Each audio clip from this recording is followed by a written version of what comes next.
Hello guys, it's me again. So for today's video nga po pala, magse-celebrate po kami ng birthday. Opo, birthday nga po pala ni Ate Ai nung July 29. Kaso nga po, ngayon lang namin masese-celebrate. Kasi nga po, ang daming dumaan. Dumaan ang bagyo, dumaan ang nutrition month ng mga bata. Syempre, na busy ang yung mga memas. At syempre, sinempohan po namin na hindi kami busy lahat at pwede kaming makapunta para namang kumpleto po kami. Ang ganap na to is magsusurprise kami ng may birthday, o diba? Kasi ba naman si Ate ay malakas ang pakiramdam sa mga ganito. Kaya bahala na talaga si Batman.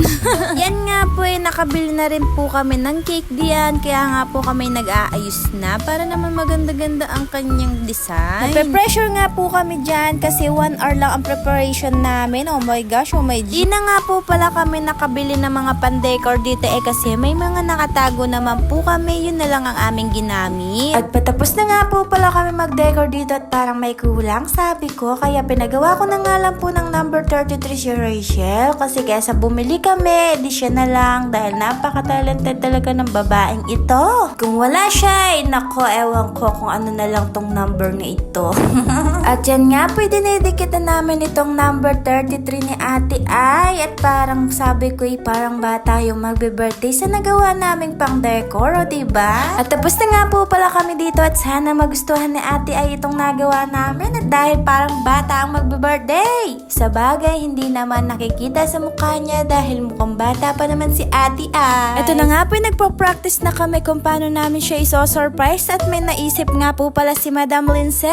Nagpakuha nga po siya ng kandila at sabi niya tagi-isa kami. Buti na lang mayroon si Rachel at marami yung kandila niya. Gagawin nga daw po namin yung compassion na nakikita niya doon sa Facebook. Oh my G, oh my gosh. At ayan na nga po, dumating na si Ate Ai. Yan na nga po, sinindihan na nga po namin ito isa-isa ang aming kandila dahil nga po sasalubungin namin siya na may kandila.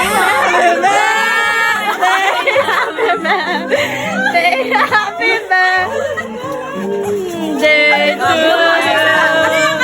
Happy birthday to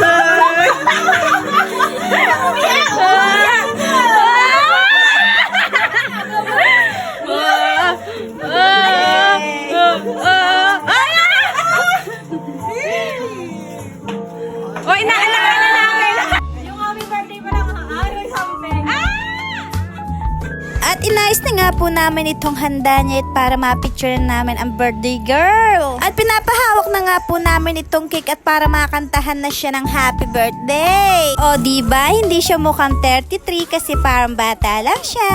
At kakantahan na nga po namin siya pero hindi po kami ang kakanta at may magkakanta sa kanya.